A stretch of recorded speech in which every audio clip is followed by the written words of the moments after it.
নমস্কার বন্ধুরা, আমি রীতা চলে আসলাম আবার নতুন একটা রেসিপি নিয়ে। আজ আমি বানাবো কুমড়োর ডাঁটা দিয়ে দুর্দান্ত স্বাদের একটি রেসিপি।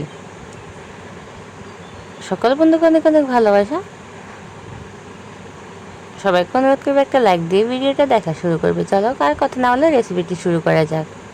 রেসিপিটি তৈরি করার জন্য এখানে আমি নিয়ে নিয়েছি একটা কড়াইতে দিয়ে দিচ্ছি পরিমাণ মতো তেল। তেলটা যখন গরম হয়ে গেছে তখন আমি এতে দিয়ে দিচ্ছি একটা শুকনো লঙ্কা আর একটা তেজপাতা দিয়ে হালকা একটু এটাকে ভেজে নেব। দেখো কালারটা যখন পাল্টে গেছে তখন আমি এতে দিয়ে দিব হচ্ছে আধা চা চামচ পাঁচফোড়ন, তার সাথে দিয়ে দিব হচ্ছে একটা পেঁয়াজ কুচি দিয়ে এবার এটাকে ভেজে নেব।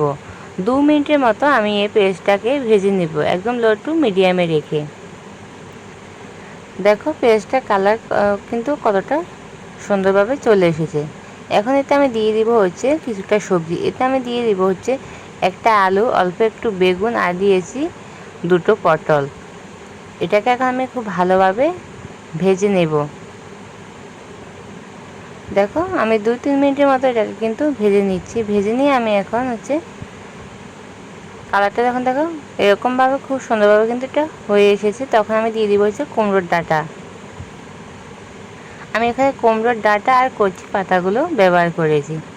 তারপর দিয়ে এটা কিন্তু অনেকটা দেখা যায় এটা যখন অনেক কিছুটা সময় যাবে তখন একদম কমে যাবে। এটাকে আমি নাড়াচাড়া করে নিচ্ছি। আমি 5 থেকে 6 মিনিটের মতো এটাকে খুব ভালোভাবে কষিয়ে নিচ্ছি।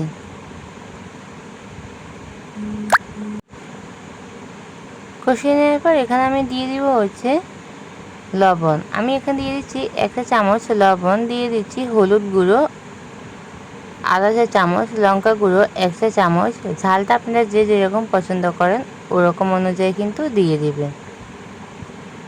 দিয়ে আমি খুব ভালোভাবে এটাকে নাড়াচাড়া করে নিচ্ছি। আর এতে হচ্ছে আমি বন্ধুরা একটা মশলা ব্যবহার করব। মশলাটা বলতে আমি এখানে সর্ষে, আমি এখানে 4 চামচের 2 চা চামচ গোটা সর্ষে সাথে 2টো কাঁচা লঙ্কা দিয়ে বেটে নিয়েছিলাম। ওটা আমি পরে ব্যবহার করব। আর দেখো এটা দেখতে পাচ্ছি এখন একদম খুবই সুন্দরভাবে কিন্তু এটা সেদ্ধ হয়ে গেছে, কতটা অল্প হয়ে গেছে দেখতেই পাচ্ছ তোমরা। আর এখন আমি দিয়ে দিব হচ্ছে তৈরি করে রাখা সর্ষে বাটা, সর্ষে আর কাঁচা লঙ্কা বাটাটা। দেখো দিয়ে দিয়েছি ওই, আর অল্প পরিমাণে একটু জল দিয়ে দিচ্ছি। দিয়ে খুব ভালোভাবে এটাকে আমি নাড়াচাড়া করে নিচ্ছি, নাড়াচাড়া করে মিশিয়ে নিচ্ছি। আর এতে আমি দিয়ে দেবো হচ্ছে কাঁচা লঙ্কা। আমি এখানে গোটা কাঁচা লঙ্কা দিয়ে দেব। আমি এখানে 2টো কাঁচা লঙ্কা ব্যবহার করেছি। খুব ভালোভাবে এটাকে আমি আবারও মিশিয়ে নিচ্ছি। 5-6 মিনিটের মতো এটা আবারও কিন্তু খুব ভালোভাবে আমি রান্না করে নেব। আর দেখো রান্নাটা কিন্তু আমার হয়ে এসেছে খুবই সুন্দরভাবে। এটা রান্না করতে বন্ধু একদম কম সময় লাগে। একদম শেষে আমি একটু সর্ষের তেল দিয়ে দিয়েছি। সর্ষের তেলটা একদম শেষে দিলে একটা দারুণ একটা ফ্লেভার আসে, খেতেও দুর্দান্ত হয়। আর আমার রান্নাটা পুরোপুরি কমপ্লিট, এখন আমি নামিয়ে নিচ্ছি। সব ভালো থাকবে, সুস্থ থাকবে।